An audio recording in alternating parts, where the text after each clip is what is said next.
আসসালামু আলাইকুম guys, welcome to my mini blog. এই যে দেখুন আমাদের একটা ছোট্ট ছাপড়া ঘর আছে। এই ঘরটায় যে এখন আমি মাটি দিয়ে নেপতেছি, তার কারণ কোরবানি ঈদ আসছে, এখন তো খড়ি লাগবেই, তার কারণ মেলা মেলা মাংস রান্না করা হবো, যার জন্য এই ছাপড়াটা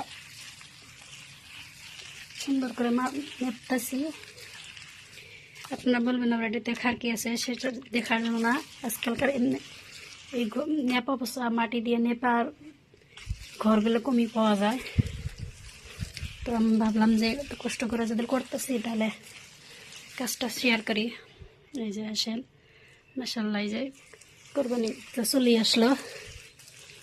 দেখুন তাদের নেপাটা কীরকম হলো কমেন্ট করে জানাবেন। আজকে জীবনে প্রথম নেপতেছি। এই যে